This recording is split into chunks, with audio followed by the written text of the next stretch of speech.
deuxième but de Bellingham, le centre de Vinicius, il est Oui, mauvais. c'est un centre raté de base. De base. Mais oui, c'est vrai. Et c'est pour ça que justement qu'il n'est pas encore sur la forme que l'on a connue avant l'histoire du Ballon d'Or. Mais en tout cas, c'est son meilleur match de la saison. Oui, c'est le match où il a été le plus percutant. Il a fait le plus de choses sur ce match-là. Pour moi, c'est l'homme du match. Votez le peuple du ballon. On se retrouve pour une nouvelle émission et on va parler du FC Barcelone, mais aussi du Classico. Donc, on va revenir aussi sur la performance du Real Madrid. Donc, restez connectés, Banamaï. Bonsoir, les amis. Comment allez-vous? Ça va et toi? Ça va très bien, et toi? Ça va. On a un nouvel invité aujourd'hui. Bernil, il va se présenter en quelques lignes, quelques mots. Ouais. Bernil, supporter du Barça depuis 2005-2006. Comme j'ai dit, on a été supporters dans les gloires, dans les défaites et surtout dans les humiliations. Et c'est pas ce qui a manqué dans la période. C'est là qu'on reconnaît. Mais la gloire aussi n'a pas manqué. C'est ça qui est bien aussi. Parce que nous, la gloire, ça fait longtemps. Hein. Pour derrière la gloire, là. Ça fait très longtemps. Et toi, Laël, comment tu vas? Comme j'ai dit, mon club a gagné, donc moi, je vais très bien. 3e victoire de suite. On avance comme on peut. On attend, hein, on a hâte qu'une certaine personne aille chez le coiffeur. On a hâte. Dans 2 matchs. Et donc voilà, mais en tout cas, sur cette émission, on va plus parler du Barça et du Classico. Donc pour rappel, il y a eu le Classico ce week-end, victoire 2-1 du Barça avec des buts de Kylian Mbappé qui ouvre le score, c'est une belle passe de Bellingham. Ensuite, le Barça égalise, une erreur de Arda Güler et un bel enchaînement entre Rashford et Fermin Lopez. Et derrière, but de Bellingham avec une action, voilà, controversé quand même, comme il y en a beaucoup dans ce genre de match. Il y a faute. Il y a faute. Controversé, on va dire. Est-ce qu'on va venir d'accès? Oh, vous êtes pro-Barça, tout ça. Voilà. En tout cas, moi, je trouve que voilà, il y a quand même un coude. Mais sinon, dans l'ensemble, malgré cela, je trouve que la victoire est largement méritée pour le Real Madrid. Donc, j'aimerais savoir votre avis. Qu'as-tu pensé de ce match, Bernil? Moi, premièrement, c'était une défaite à prévoir pour moi. Le Barça est dans une mauvaise dynamique. La défense, on n'a toujours pas trouvé notre charnière titulaire. On a des problèmes de pressing. Et des joueurs qui sont blessés. Je pense que la saison passée, extraordinaire, elle commence à avoir des répercussions maintenant parce que tous les joueurs qui ont joué beaucoup de minutes, comme Koundé, Rafinha, soit sont en méforme, soit se pètent. Ouais. Donc c'est clairement à prévoir. On a encore eu la nouvelle là, avec Pedri. Il s'est sorti il y a quelques heures, là, donc 4 à 5 semaines d'absence. Ouais. Donc il y a un problème vraiment au niveau physique dans cette équipe. Et oui, moi je trouve que je te rejoins dans le fait que tu dis que c'était à prévoir parce que moi, ma crainte, c'était vraiment la gestion de la profondeur par la défense catalane. Le bloc n'arrive vraiment pas à bien s'aligner. On l'a vu face à Valence, face à Séville, ça avait été un carnage. Le match d'avant face à Riron a au moins 3-4 face-à-face qui ont mal géré. Donc moi, dans ma tête, je me suis dit, mais ça, avec Mbappé, il va se régaler. Hein. Et heureusement que, pour une raison que j'ignore, depuis qu'il est à Madrid, il a un peu du mal à bien s'aligner et à gérer le hors-jeu. Mais sinon, c'était à prévoir. Donc moi, le premier but, c'est typiquement ce que l'on voit du Barça depuis le début de saison. On l'a vu face au PSG, on l'a vu face à Riron, on l'a vu face à Séville et face à plein d'autres équipes de cette Liga-là. Donc, je ne sais pas, qu'est-ce que toi, t'en penses, Laël? Pour toi, ce problème-là, c'est dû à quoi, en fait? Moi, je m'attendais à un match comme ça, où le Real allait partir en contre. Parce que maintenant, avec Mbappé devant, ça va à du 2000 à l'heure. Il y a Vinicius aussi. Vinicius qui a fait un très bon match. Excellent. Et je m'attendais à ce qu'il y ait au moins 2-3 buts hors jeu. Encore une fois, c'était dans la moyenne. Mbappé qui marque le premier goal magnifique, malheureusement annulé pour hors-jeu. Et je m'attendais à un match comme ça parce que dernièrement, le Barça, gestion de la profondeur, c'est compliqué. Et pour moi, ça aurait été un match prêt pour un hors-jeu. Hein. Un match pour lui. C'est une erreur de flic de ne pas l'avoir titularisé, je trouve. Je trouve aussi parce que déjà, il est plus rapide que les autres défenseurs centrales.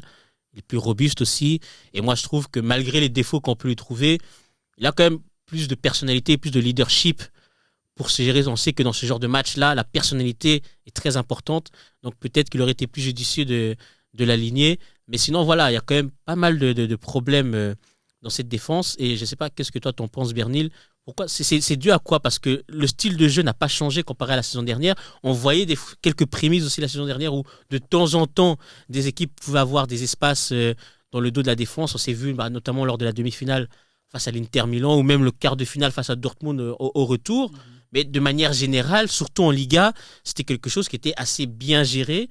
Mais là, on sent que n'importe quelle équipe, c'est pas que le Real, et comme on l'a expliqué, si Mbappé est arrivé à ne pas être hors jeu, je pense que le score aurait pu être beaucoup plus lourd. Mais là, n'importe quelle équipe cette saison a réussi à faire mal au Barça dans la gestion de la profondeur. Donc, pour toi, c'est dû à quoi ce souci-là? Principalement, je dirais le fait qu'on n'ait pas remplacé Inigo Martinez dans notre axe gauche, qui fait que en fait, c'était lui un peu le taulier en défense qui montrait comment gérer le bloc, le bloc ou pas, ou le redescendre pour les pièges hors jeu. Et malheureusement, il y a un petit problème, c'est que moi, par exemple, je serais parti sur une charnière Kobarsi, Eric Garcia, parce que les deux ont remporté, les deux étaient la paire de centraux qui ont remporté les Jeux Olympiques en 2024. Et c'est des défenseurs cérébraux, comme je les appelle, qui peuvent gérer, qui peuvent être assez intelligents pour essayer de faire monter ou pas. Le problème, c'est que les deux, malheureusement, sont plus forts à droite. Les deux sont plus forts à droite, ce qui fait que voilà, ça peut pas forcément marcher. Quoique j'attends de voir quand même cette paire associée avec Johan Garcia, parce que je pense que Chesney, il n'est pas rassurant. Il n'est pas rassurant derrière. C'est vrai qu'il ne s'impose pas dans les duels, il ne sort pas forcément. C'est vrai que depuis que Johan Garcia est blessé, il y a une baisse au Barça. Oui, sa blessure. Il faisait un très très bon début de saison, j'étais surpris. Il est très intelligent, il sort quand il faut. Il a un jeu au pied extraordinaire, je trouve. Johan Garcia. Et il faisait beaucoup d'arrêts aussi, parce que Chesney, j'ai l'impression que chaque frappe cadrée, ça a fini. Il a arrêté un péno ce week-end. Et quel penalty. Honnêtement, il y a des penalties là où on sait que oui, le joueur aurait pu mieux faire. Moi, je trouve que Mbappé a très bien tiré son penalty, et que c'est vraiment un arrêt du gardien pour le coup. Parce que Mbappé, la balle, elle est un peu à mi-hauteur, mais elle est quand même bien, elle monte quand même presque vers la lucarne. Elle est très puissante, elle va très vite. Donc, il fait vraiment un très très bel arrêt. Parce que j'ai des images de Chesney au Barça qui encaissent beaucoup, qui encaissent souvent, mais sur ce match-là, on peut rien lui reprocher à lui. Mais franchement, c'est mon deuxième match préféré de lui après l'aller au Benfica l'année passée où on gagne 1-0 et qui sort un match extraordinaire. Et avec les assauts de Palvidis et l'autre Danois, j'ai oublié comment il s'appelle, du Benfica. Oui, je me souviens de ce match-là. Il sort 7-8 arrêts. Carrera, ça avait fait un grand match d'ailleurs. Comme il a fait aussi comme ce week-end. Ce week-end. On va parler un peu du Real pour ce classico-là. Moi, j'étais quand même... je pense, dans ma tête, je me disais qu'ils allaient gagner parce que, comme je dis, la gestion de la profondeur de la défense catalane, c'est très compliqué. Et le Real, ont les joueurs pour ce genre de format-là. Et on sait qu'ils allaient plus être dans une approche là où on va plutôt laisser le ballon au Barça et exploiter les espaces derrière. Mais je ne me disais pas non plus qu'ils allaient faire la performance qu'ils étaient en train de faire jusqu'à la sortie de Vinicius, parce que pour avoir suivi leur dernier match, et notamment même le match face à la Juventus et le match le week-end dernier face à Retafe, c'est une équipe qui est quand même assez poussive sur ce début de saison, même si le début de saison côté comptable est très bon. Mais on sent que ça se cherche quand même avec Xabi Alonso, qu'il ne trouve pas exactement encore l'équipe. Bellingham qui revient de blessure, des fois il ne joue pas. Mastrotano qui joue. Arda Güler, on connaît le talent, mais c'est assez inconstant. Mais pour le coup, je trouve que vraiment, jusqu'à la sortie de Vinicius, on était sur un match patron du Real Madrid. Et c'était surtout à un moment en deuxième période, le Barça ne voit plus le ballon. Les résultats sont là. Comme tu l'as dit, au niveau comptable, ils ont 27 points sur 30 pris. Après, c'est vrai que c'est un nouveau coach, il se cherche beaucoup, l'effectif change souvent, il fait souvent des changements. Mais jusqu'à la sortie de Vinicius, c'était un très très très grand Real de Madrid. Ils ont clairement rentré dedans en fait. Ils ont compris la recette. C'est que si tu rentres dans les milieux du Barça, tu t'empêches Pedri et Frenkie de Jong de toucher le plus possible le ballon. C'est impossible pour nous d'exister. On a vu vraiment que dans l'implication dans les duels, on sent que eux, pour le coup, ils ont joué un vrai classico. Ouais, ils donnent rendez-vous. Ils étaient remontés à cause de quelque chose. Ils avaient des choses à prouver. Il y avait des choses à prouver et on va en discuter dans quelques instants. Sinon, sur ce match-là, justement, je trouve qu'on a retrouvé un Vinicius extrêmement fort, même si au final, il n'a pas été décisif, en tout cas sur la fiche de match. Mais il a fait un match, en tout cas Koundé, on a vu de toutes les couleurs. Il a fait la misère à Koundé pendant 70 minutes. Pour moi, s'il reste sur le terrain, on peut partir sur un 3-1 ou 4-1. C'était une erreur de Xabi Alonso de le sortir à ce moment-là du match. Ça a changé la dynamique du match. Je mettrais peut-être un petit veto. Je trouve que dans le dernier geste, il n'était pas très juste, Vinicius. Dans les transitions, il a fait extrêmement mal. Koundé, quel ailier gauche ne le fait pas la misère depuis le début de saison. C'est vrai. C'est vrai que ce début de saison est compliqué pour lui. Mais dans le dernier geste, par exemple, typiquement sur le deuxième but de Bellingham, le centre de Vinicius, il est mauvais. C'est un centre raté de base. De base. Mais oui, c'est vrai. Et c'est pour ça que justement qu'il n'est pas encore sur la forme que l'on a connue avant l'histoire du Ballon d'Or. Mais en tout cas, c'est son meilleur match de la saison. Oui, c'est le match où il a été le plus percutant. Il a fait le plus de choses sur ce match-là. Pour moi, c'est l'homme du match. Il peut faire des matchs comme ça où il ne marque pas, mais il est très percutant pendant 70 minutes, que des matchs où il va marquer. Et après, mais que c'est toujours de tâtonnement et tout ça. Il a fait un très grand match.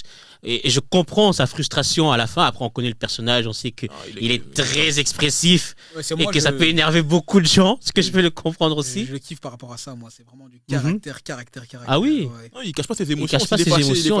Là, c'est dommage que ce soit fait en public, puis tu pars, puis tu reviens sur le banc, heureusement. Oui, et il a de la chance aussi qu'il y a une autre histoire à la fin qui est venue un peu changer, camoufler celle-ci, parce qu'il y a d'autres choses qui s'est passé. Mais en tout cas, sinon pour Vinicius, c'était vraiment c'était un très bon match de sa part. C'est un match référence pour moi pour sa saison, pour lancer enfin sa saison sur Xabi Alonso. Surtout que être ce genre de match référence qu'il doit faire, et il doit faire ce genre de match tous les week-ends. Exactement, on a envie de revoir le Vinicius candidat Ballon d'Or, surtout en année Coupe du Monde, quoi. On a envie de voir un prétendant top 10 Ballon d'Or. Nous ici, voilà, Congolais, bien sûr, mais sinon de cœur, c'est Ori Verde. Ah, bien sûr, ça fait quand même depuis 2002 qu'on n'a pas touché un certain trophée. Donc Vinicius, on aura besoin de toi pour ce moment-là. Mais en tout cas, très bon match de sa part. Mbappé aussi, même s'il n'a pas fait un match non plus exceptionnel. Sa deuxième mi-temps, je trouve. Je trouve que la première mi-temps. Je pense que Chesney lui est rentré dans la tête. Je pense aussi que le penalty a joué. Ça a joué, ouais. Je pense que ça a joué parce qu'en première mi-temps, surtout au début de match, il faisait ce qu'il voulait. Et après, ça a un peu chuté. Mais ça reste. Le match aussi, là, quand il part en contre, il donne la balle, il va à du 10 000 à l'heure pour revenir essayer de marquer, mais on ne l'a pas donné. Il était frustré à ce moment-là. Hein. Il voulait son doublé à ce moment-là. L'action. Parce que l'action part de lui, il a couru à du 10 000 à l'heure. Il voulait marquer un deuxième but, il voulait oublier ce penalty raté, je pense. Mais son début de saison, il est stratosphérique. Candidat Ballon d'Or. Stratosphérique. Il marque à tous les matchs et tu sens aussi que dans l'attitude, parce qu'il a marqué beaucoup de buts l'année dernière. Il a marqué beaucoup de buts, mais on sentait quand même que c'était l'arbre qui cachait la forêt parce que ses prestations dans les matchs n'étaient pas bonnes malgré les buts marqués, même si c'est un attaquant. Quand tu marques un but, ça reste une bonne performance. Mais là, au-delà des buts, on voit quand même Mbappé beaucoup plus impliqué. On voit aussi qu'il est plus présent dans le jeu. Et voilà, on connaît le garçon aussi à l'approche d'une Coupe du Monde. Il fait toujours ça, mais là, j'ai l'impression que c'est parce que c'est son équipe. Oui. L'année passée, et c'est officiel. On ne savait pas c'était l'équipe. Il y avait Vinicius, lui qui cherchait un peu. Là, c'est son équipe et ils sont tous ses soldats. Vinicius, Rodrigo, sont tous ses soldats. Problématique. Qu'il soit déjà chef de projet alors qu'il arrive en dernier. Et qu'il arrive dans une équipe qui gagnait. C'est ça, avant lui. Et c'est devenu le chouchou de Pérez. Et bon, après, on va pas se mentir. Il fait sur le terrain. Il a pris son titre. Mais je trouve ça quand même assez problématique pour la gestion du vestiaire. C'est vrai qu'on peut en discuter. Quand on voit les posts, par exemple, des joueurs sur Instagram, tout le monde l'identifie. Hein. Ah oui. Rodrigo, Vinicius, tous les joueurs, vraiment, pour montrer que c'est devenu son équipe. Pourtant, on nous avait expliqué que oui, le Real Madrid, c'est pas le Paris Saint-Germain, il pourra pas faire ça. Le train passe pas deux fois, tout ça. Le train ne passe pas. Mais là, le train, il est bien passé. Et il est devenu le chef. C'est son équipe. Il conduit le train, c'est lui. En tout cas, on pourra pas lui enlever, il est parti le chasser sur le terrain. Ah non, ses prestations sont. Sa saison, voilà, lui et Ken sont en train de faire un début de saison qu'on a rarement vu de la part de Neuf. Et vraiment, sur le match, comme tu l'as dit, c'est un peu éteint après le penalty, mais sinon, ça reste une belle performance. Et pour finir avec le Real Madrid, même s'il y a d'autres joueurs, on pourrait vraiment faire un débrief plus long. Je trouve que Carreras a fait un très bon match. Les joueurs, même comme Tchouaméni aussi, Camavinga ont vraiment fait des belles performances. Mais on va parler de Bellingham qui a marqué. Et qui avait déjà marqué en semaine face à la Juventus, alors que ça avait été plus le cas depuis un certain temps. Il met un assist aussi. Très beau match de la part de Jude. Je trouve qu'il revient bien depuis sa blessure. Il avait un peu de mal à trouver sa place dans l'effectif de Xabi Alonso, mais sur les 2 derniers matchs, il revient bien. Ça reste un grand joueur, très bon. Oui. Un but, un assist. capable de tout faire au milieu de terrain. L'assist est magnifique, même si on sait qu'au niveau du Barça, il y a beaucoup de problèmes dans la gestion de la profondeur, mais la passe, il faut la voir et il faut la faire dans le bon dosage, dans le bon tempo, et c'est ce qu'il a fait. Il a fait vraiment un très beau match. Le but, bon voilà, on connaît le garçon dans sa projection, c'est un truc que lui, il a ce flair-là, c'est pas tous les milieux qui se retrouvent à mettre ce genre de tapine, parce que je sais que l'on va dire oui, c'est un tapine, mais c'est pas tous les milieux qui se retrouvent à sentir ça, c'est-à-dire que dès le centre raté de Vinicius qu'on a dit tout à l'heure, lui il savait qu'il peut se passer quelque chose, donc il était déjà dans le petit rectangle, donc voilà, il a eu une saison dernière assez compliquée aussi, avec beaucoup de problèmes de santé. Il a joué blessé toute une partie de la saison aussi. Mais là, en tout cas, sur la semaine qui s'est écoulée, il revient bien, et pareil pour lui, on espère aussi qu'il puisse continuer sur cette forme-là.